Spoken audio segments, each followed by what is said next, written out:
قوموں کے سربراہ جب ذہنی توازن کھو بیٹھتے ہیں اور حق و باطل کی تمیز اٹھا دیتے ہیں تو ایسی صورت میں قوموں پر ذلائل اور مصائب آتے ہیں اور ہر طرف سے ان کو گھیر لیتے ہیں۔ قرآن کریم نے ان قوموں کا جو نقشہ کھینچا ہے اس سے معلوم ہوتا ہے کہ زمین بھی ان کو پناہ نہیں دیتی اور زلزلوں کے ذریعے تہ و بالا کر دی جاتی ہے، اور آسمان سے بھی مصائب نازل ہوتے ہیں بجائے نور اور روشنی کے۔ اور ایسی قومیں جن کے سربراہ حق و باطل کی تمیز چھوڑ دیں اور ضابطۂ اخلاق سے عاری ہو چکے ہوں، اگر وہ قومیں خدا تعالیٰ کی طرف سے یہ توفیق نہ پا سکیں کہ وہ ان ایسے سربراہوں سے نجات حاصل کر لیں تو پھر وہ قومیں بھی بدنصیبی سے اپنے سربراہوں کے مقدر سے حصہ پاتی ہیں۔ کچھ اسی قسم کے خطرناک اور نہایت ہی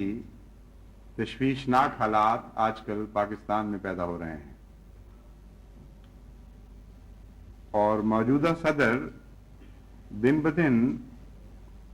یوں معلوم ہو رہا ہے جیسے بالکل توازن کھوتے چلے جا رہے ہیں، اور ساری قوم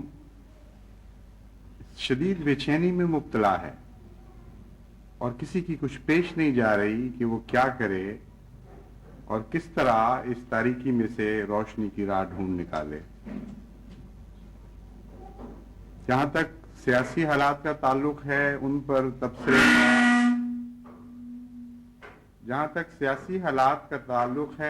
تبصرے کا مجھ سے کوئی تعلق نہیں، کیونکہ میں ایک مذہبی رہنما ہوں، اور سیاستدان جہاں تک ان کی زبان یارا کرتی ہے، جہاں تک ان کے کلام پر پہروں کے باوجود وہ اظہار بیان کر سکتے ہیں، یہ ان کا کام ہے۔ لیکن بحیثیت ایک مذہبی رہنما کے مذہب میں دخل اندازی اور مذہبی اقدار کو بالائے طاق رکھتے ہوئے کسی مذہبی جماعت پر نہایت گندے بہتان تراشنا اور جھوٹے الزام لگانا، یہ ایسے معاملات ہیں جن کے متعلق میری ذمہ داری ہے کہ میں ان کو متنبع کروں۔ چنانچہ چند دن پہلے پاکستان کے اخبارات میں صدر پاکستان کی طرف ایک ایسا بیان منسوب کیا گیا ہے جسے عقل تو باور نہیں کرتی کہ کسی ملک کے بھی صاحب ہوش صدر کی طرف سے ایسا بیان جاری ہوا ہو۔ لیکن جب عجیب و غریب حرکتیں ہو رہی ہوں اور معاملات غلط روش پر چل پڑے ہوں تو کچھ بھی نہیں کہا جا سکتا کہ کیا ہو رہا ہے۔ ویسے ہمارے ملک کی صحافت بھی بدقسمتی سے اتنی قابل اعتماد نہیں، اور جھوٹے الزامات لگانا، جھوٹ بولنا اور غلط افواہیں مشہور کرنا یہ تو ان کا روزمرہ کا کام ہے۔ اس لیے بینیفٹ آف ڈاؤٹ یعنی شک کی گنجائش کہاں رکھی جائے یہ بھی سمجھ نہیں آ سکتی کہ کس کو مبرہ سمجھا جائے غلط بیانی سے، کس کو غلط بیانی میں ملوث قرار دیا جائے۔ بہرحال وہ بیان ایسا ہے کہ اگر وہ سچ ہے تو پھر تہذیب اور تمدن اور عقل اور شرافت کے سارے تقاضے توڑ دیے گئے ہیں، کچھ بھی باقی نہیں رکھا گیا۔ وہ بیان تمام تر تو میں آپ کے سامنے پڑھ کر نہیں سناتا، لیکن اس کی بنیادی باتیں آپ کے سامنے رکھتا ہوں۔ پہلا حصہ اس الزام کا جماعت احمدیہ کے متعلق ہے کہ نعوذ باللہ من ذالک جماعت احمدیہ گستاخ رسول ہے اور آن حضرت صلی اللہ علیہ وآلہ وسلم کی شدید گستاخی کرتی ہے۔ حیرت کی بات ہے کہ وہ جماعت جو حضرت اقدس محمد مصطفیٰ صلی اللہ علیہ وآلہ وسلم کے عشق میں اپنا سب کچھ داؤ پر لگا بیٹھی ہے، وہ جماعت جو تنہا سارے عالم میں آن حضرت صلی اللہ علیہ وآلہ وسلم کی عزت اور شرف کی خاطر ایک عظیم جہاد میں مصروف ہے، وہ جماعت جس نے گزشتہ 100 سال سے تمام دنیا میں اسلام کا سر بلند کرنے کے لیے اپنی جانیں، اپنی عزتیں، اپنے اموال، اپنی اولادیں، سب کچھ خدا تعالیٰ کی راہ میں قربان کر رکھے ہیں، وہ جماعت جس کے متعلق دشمن بھی اپنے عناد کے باوجود یہ ضرور تسلیم کر لیتے ہیں کہ اس سے بڑھ کر اسلام کی تائید میں، اسلام کی محبت میں خدمت دین کرنے والی اور کوئی جماعت سارے عالم میں نظر نہیں آتی۔ وہ جماعت جس کے سربراہ کے متعلق مولوی محمد حسین صاحب بٹالوی نے یہ لکھا کہ 1300 سال میں، گزشتہ 1300 سال میں آن حضرت صلی اللہ علیہ وآلہ وسلم کے بعد اگر اس سے بڑھ کر کوئی مجاہد کبھی پیدا ہوا ہو جس نے اپنی زبان سے، اپنے افعال سے، اپنی مالی قربانی سے، اپنی جانی قربانی سے، دلائل اور براہین سے اسلام کی ایسی خدمت کی ہو تو کوئی بتائے تو صحیح وہ کون تھا۔ مولانا محمد حسین بٹالوی لکھتے ہیں کہ ان کی نظر میں ایسا کوئی شخص نہیں جو حضرت مسیح مرزا صاحب کے مقابل پر ایسی شان سے اسلام کے حق میں جہاد کر رہا۔ اور پھر وہ مزید تاکیداً لکھتے ہیں کہ کوئی اسے ایشیائی مبالغہ نہ سمجھے، تاریخ عالم پر نگاہ ڈالو اور بتاؤ کون ہے وہ مرد میدان جو مرزا صاحب کے مقابل پر جہاد اسلام میں آپ کی برابری کا دعویٰ کر سکتا ہو۔ الفاظ تو یہ میرے ہیں، لیکن ان کے الفاظ جو تحریر میں ایک خاص شوکت رکھتے ہیں، مجھے زبانی تو یاد نہیں، لیکن وہ ہر بار پڑھنے سے ایک عجیب لذت محسوس ہوتی ہے کہ وہ جو عقائد میں آپ سے مختلف تھے، جن کا آپ سے ایک عالمانہ دوستی کا تعلق تو تھا، لیکن وہ عقائد جو جماعت احمدیہ کے عقائد ہیں ان سے ان کا دور کا بھی کوئی واسطہ نہیں تھا، لیکن جب خدا تعالیٰ نے حق نکلوایا زبان سے تو حق نکلا اور بڑے زور سے نکلا۔ ایک دفعہ چودھری ظفر اللہ خان صاحب کے متعلق کسی نے سر فضل حسین صاحب سے شکایت کی کہ آپ تو ان کو سینے سے لگاتے ہیں اور یہ تو مرزا صاحب کے مرید ہیں جو نعوذ باللہ من ذالک حضرت صلی اللہ علیہ وآلہ وسلم کی شان میں گستاخی کرنے والے ہیں۔ تو اندر سے وہ در سمین اٹھا لائے اور انہوں نے کہا کہ مجھے اور تو کچھ پتہ نہیں، کسی میں کچھ ذرا سی بھی شرافت ہو وہ اس کلام کو پڑھ لے، اس کے بعد جو چاہے الزام لگائے، حضرت مرزا صاحب کو اوپر رسول اکرم صلی اللہ علیہ وآلہ وسلم کا دشمنی کا الزام نہیں لگا سکتا۔ اس سے بڑھ کر عاشق رسول میری نظر سے نہیں گزرا۔ یہ اس زمانے کی بات ہے جبکہ سیاست میں شرافت اور حیا موجود تھی، جبکہ شرف انسانی کے تقاضے شرف انسانی کے اقدار ابھی زندہ تھیں، لیکن یہ تو بہت پرانی بات ہے۔ اس عرصے میں ملکوں میں تبدیلیاں پیدا ہوئیں، قوموں کے حالات اور اخلاق میں تبدیلیاں پیدا ہوئیں، یورپ میں بھی تبدیلیاں پیدا ہوئیں، ایشیا میں بھی تبدیلیاں پیدا ہوئیں، اور اب ہم ایک ایسے مقام پر نکل آئے ہیں جہاں سیاست تو سیاست، مذہبی رہنما بھی ان اقدار سے عاری ہو چکے ہیں جو ان کے مذہب ان پر عائد کرتے ہیں، اور یوں معلوم ہوتا ہے کہ دنیا میں کسی قسم کا کوئی معیار بھی باقی نہیں رہا۔ حضرت اقدس مسیح موعود علیہ الصلوۃ والسلام اور جماعت احمدیہ پر یہ الزام کہ نعوذ باللہ من ذالک وہ گستاخ رسول ہیں، اس سے زیادہ جھوٹا اور بہیمانہ اور ظالمانہ الزام اور کوئی نہیں لگایا جا سکتا۔ حضرت مسیح موعود علیہ الصلوۃ والسلام ہی نے تو ہمیں عشق محمد مصطفیٰ صلی اللہ علیہ وسلم سکھایا، آپ ہی نے تو ہمیں وہ آداب بتلائے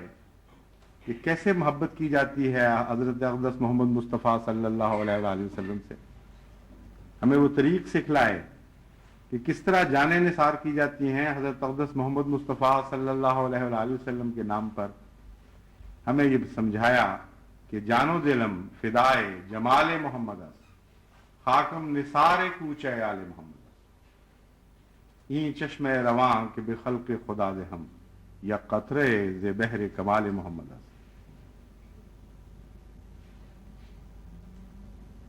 آپ ہی نے ہمیں یہ بتایا کہ تم اگر زندہ ہو اور زندگی کی لذتیں چاہتے ہو، یعنی روحانی زندگی کی، تو وہ ساری لذتیں حضرت اقدس محمد مصطفیٰ صلی اللہ علیہ وآلہ وسلم کے عشق کے سرچشمے سے ملیں گی۔ یہ آپ ہی تھے جنہوں نے ہمیں بتایا کہ وہ زندگی جو محمد مصطفیٰ صلی اللہ علیہ وآلہ وسلم کے در سے دور ہے اور آپ کے عرفان سے آ رہی ہے، وہ زندگی اس لائق نہیں کہ وہ باقی رہے، اس سے وہ موت بہتر ہے جو درست اور نادرست کے احساس ہی سے نابلد ہے۔ آپ ہی نے ہمیں یہ بتایا کہ میرا کوئی مقام نہیں مگر یہی کہ میں خاک پائے مصطفیٰ ہوں، اور جو کچھ بھی برکتیں تم مجھ پر نازل ہوتے دیکھتے ہو، یہ کثرت درود کی برکتیں ہیں، یہ وہ برکتیں ہیں جو عشق محمد مصطفیٰ صلی اللہ علیہ وآلہ وسلم کے نتیجے میں آسمان سے مجھ پر درود کے جواب میں نازل ہوتی ہیں۔ یہ آپ ہی تھے جنہوں نے ہمیں بتایا کہ سب ہم نے اس سے پایا، شاہد ہے تو خدایا، وہ جس نے حق دکھایا وہ ماہ لقا یہی ہے، اس نور پر فدا ہوں، اس کا ہی میں ہوا ہوں، وہ ہے میں چیز کیا ہوں، بس فیصلہ یہی ہے۔ اردو کلام کو اٹھا کر دیکھیے، عربی کلام کو اٹھا کر دیکھیے، فارسی کلام کو اٹھا کر دیکھیے، منظوم کلام کو اٹھا کر دیکھیے، نثر کے کلام کو اٹھا کر دیکھیے، ان الزام لگانے والوں کے آباء و اجداد بیسیوں پشتوں تک جو کچھ حضرت صلی اللہ علیہ وآلہ وسلم کی محبت کا اظہار کر چکے ہیں، ان سب کو اکٹھا کر دیں، تکڑی کے ایک پلڑے میں ڈال دیں، اور دوسری طرف حضرت مسیح موعود علیہ الصلوۃ والسلام کے کسی ایک کلام کا نمونہ رکھ دیں، خدا کی قسم، خدا کی نظر میں حضرت مسیح موعود علیہ الصلوۃ والسلام کے عشق رسول کا پلڑا یقیناً زیادہ بھاری ہوگا، اور ان کی ساری تحریریں جو کھوکھلی اور سرسری اور ایک دنیا پرستی کی ظاہر محبت کی تحریریں ہیں، ان کا کوئی بھی وزن خدا کی نظر میں حضرت مسیح موعود علیہ الصلوۃ والسلام کے عشق کے مقابل پر نہیں ٹھہر سکتا۔ ان کے متعلق یہ الزام اور ان کے ماننے والوں کے متعلق یہ الزام کہ نعوذ باللہ من ذالک حضرت صلی اللہ علیہ وآلہ وسلم کے متعلق گستاخی سے پیش آتے ہیں، اور پھر اس کے بعد جو نتیجہ ہے وہ سنیے، عقل دنگ رہ جاتی ہے۔ ایک سربراہ مملکت کی طرف سے یہ کلام نازل ہو رہا ہے، اگر کوئی کسی کے باپ کو گالی دے تو وہ اسے قتل کر دیتا ہے، پھر ہم یہ کیسے برداشت کر سکتے ہیں کہ کوئی نعوذ باللہ من ذالک حضرت محمد مصطفیٰ صلی اللہ علیہ وآلہ وسلم ہمارے آقا و پیشوا کو گالیاں دے اور ہم اسے چھوڑ دیں؟ حیرت کی بات ہے، اس کے اندر کیا باتیں مضمر ہیں، ان پر غور کیجئے۔ اول تو یہ کہ حکومت دونوں حصوں کو تلقین کر رہی ہے قتل و غارت کی، جو ذمہ دار ہوتی ہے امن و امان کی، اس کے سربراہ کی طرف سے ایک طرف نہایت ہی جھوٹا اور ناپاک الزام لگا کر احمدیوں پر مسلمانوں کو انگیخت کیا جا رہا ہے، یعنی غیر احمدی مسلمانوں کو، کہ میں بطور صدر مملکت، سربراہ مملکت تمہیں بتاتا ہوں کہ یہ نعوذ باللہ من ذالک گستاخان رسول ہیں، ان کا قتل و غارت شروع کر دو۔ اور دوسری طرف احمدیوں کو غیرت دلائی جا رہی ہے کہ میں اور میری حکومت دن رات حضرت مسیح موعود علیہ الصلوۃ والسلام کو گالیاں دیتے ہیں، تمہیں اپنے باپوں سے بڑھ کر غیرت نہیں ہے اپنے امام کی؟ تم کیوں نہیں اٹھتے اور ہمارا قتل و غارت کیوں نہیں شروع کرتے؟ جہالت کی بھی حد ہے اور غیر ذمہ داری کی بھی حد ہے۔ دنیا کی تاریخ میں کبھی کسی صدر کے منہ سے ایسے جاہلانہ کلمات آپ نے نہیں سنے ہوں گے جیسے یہ کلمات آج جاری ہو رہے ہیں۔ عجیب و غریب بارش ہے عرفان کی کہ دنیا کے کسی تقاضے، کسی پیمانے کی روح سے بھی کوئی بھی اس میں نور کا ادنا پہلو بھی نہیں ہے۔ شرافت کے لحاظ سے دیکھیں، اخلاق کے معیار سے، عام دنیا کے اخلاق کے معیار سے دیکھ لیجئے، سیاسی زبان کے بھی کچھ تقاضے ہوتے ہیں، ان کے لحاظ سے دیکھ لیجئے، مذہبی اقدار تو خیر بہت بلند ہیں۔ عام شرف انسانی کے متعلق ایسے انسانوں کا تصور جو خدا پر یقین بھی نہیں رکھتے، اس کے لحاظ سے بھی دیکھ لیں تو کسی پہلو سے بھی، کسی معیار کی روح سے بھی ان کلمات میں کوئی روشنی نظر نہیں آئے گی، محض تاریکی ہے۔ پھر آگے یہ کہنا کہ جو گالیاں دیتے ہیں ان کو ہم ایسا کریں گے، نعوذ باللہ من ذالک، جماعت احمدیہ کے تو دستور میں ہی نہیں ہے گالی۔ جماعت احمدیہ کی تو سرشت ہی اس بات سے ناواقف ہے کہ گالیاں، دوسرے کو گالیاں دی جائیں۔ ہمارا سارا کردار سب کے سامنے روشن پڑا ہے۔ اللہ کے فضل سے 100 سالہ تاریخ میں گالیاں دینے والے تو ہمارے مخالف ہیں، گالیاں دینے والی تو خود یہ حکومت ہے جو صفوں کے صفے سیاہ کرتی چلی جا رہی ہے حضرت مسیح موعود علیہ السلام کو گالیاں دیتے ہوئے، اور ساری دنیا میں مشتہر کر رہی ہے اور اس بات میں فخر کر رہی ہے کہ یہ اسلام کی خدمت ہو رہی ہے۔ تو جماعت احمدیہ تو ساری تاریخ جماعت کی گواہ ہے کہ نہ کبھی جماعت گالیوں کی قائل ہوئی، نہ کبھی ایسی گندگیوں میں ملوث ہوئی، نہ اسے انسانی اقدار کے مطابق قابل قبول سمجھتی ہے اس رویے کو۔ اور جماعت احمدیہ جس مذہب سے وابستہ ہے، جس رسول سے وابستہ ہے، جس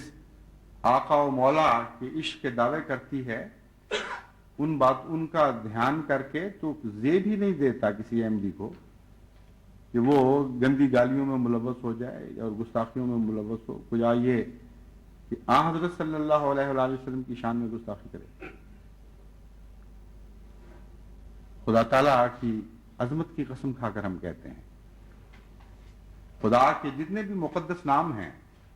ان سب ناموں کی قسم کھا کر کہتے ہیں، ان ناموں کی بھی جو دنیا کو معلوم ہیں،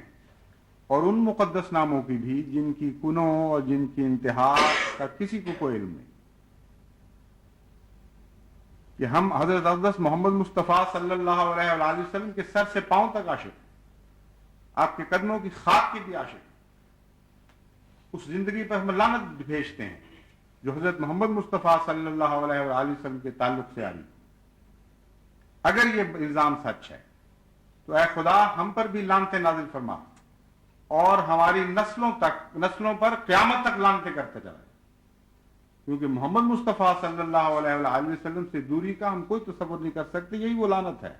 جس لعنت کو ہم کسی قیمت پر قبول کرنے کے لیے تیار ہیں۔ اور اگر یہ جھوٹ ہے تو پھر قرآن کی زبان سے زیادہ میں اور کوئی زبان استعمال نہیں کرتا